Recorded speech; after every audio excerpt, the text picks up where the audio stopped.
Welcome to Lesson 3 on SAS macro variables. In this lesson, what you're going to do is you're going to be able to list the two different types of SAS macro variables and display all of the SAS-created macro variables called automatic macro variables.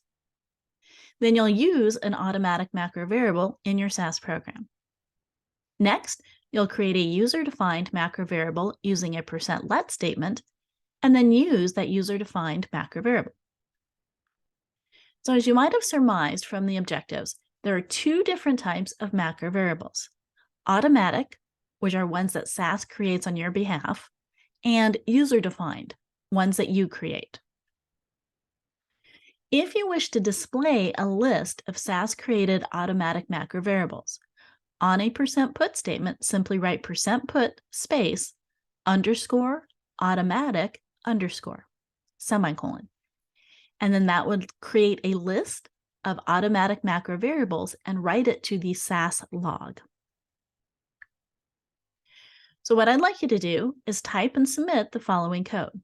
So open up your SAS session and type in %put space underscore automatic underscore semicolon. Taking a look at the log, what is the value of the macro variable sysday? What are the values of the macro variables sysdate and sysdate9? What is the value of sysver? And what is the value of sysscp? And what do you think that means? Pause the recording as you do this activity. All right, let's take a look at that answer. So here I've written %put underscore automatic underscore, and I'll submit it with the Running Man guy.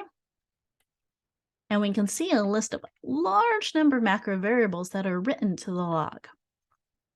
So one of those macro variables is sysdate, which you can see displays in the SAS date7 dot format: 2-digit day of the month, 3-digit character abbreviation for the month, and 2-digit year. Whereas sysdate9 displays as the SAS date9 format, which includes the 4-digit year. Sysday is the day of the week spelled out. Now, an important point to note about these automatic macro variables: these are the values that are assigned when your SAS session starts up. So if I were to keep my SAS session running for 2 days, my value of sysday would still be Thursday. So that doesn't change over time. So it's when SAS starts up. I also asked you to look for sysscp. So if we scroll down, we can see sysscp is showing linx64. And sysscpl, which is the longer version, simply shows Linux. So that tells you what operating system that you're running on, which can be useful if you're running SAS on more than one operating system. So how do we take advantage of these automatic macro variables? Well, what we're going to do is we're going to use a macro variable reference, and that allows us to do text or code substitution. A macro variable reference is going to start with an ampersand, followed by the name of the macro variable. So in my code, I would say title, double quote, today is ampersysday, double quote. And then ampersysday would resolve to Thursday, or whatever the day it is. As a reminder from your earlier lessons, SAS does not resolve macro variables inside of single quotation marks, only inside of double quotation marks or no quotation marks at all. So if I had a where statement where version is greater than ampersysver, I would not use quotation marks, because if you don't use quotation marks when you hard code it, you don't put in quotation marks. So never add or subtract quotation marks. So your next activity, remember tip number 1, hard code everything first and make sure it works. So here I'm going to say proc print data equal sashelp.class semicolon title double quote today is Friday double quote semicolon run semicolon.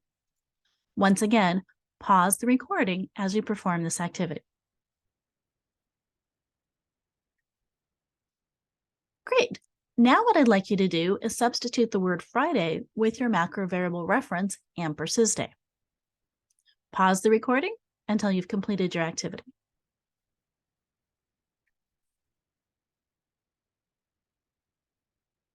let me go ahead and do that.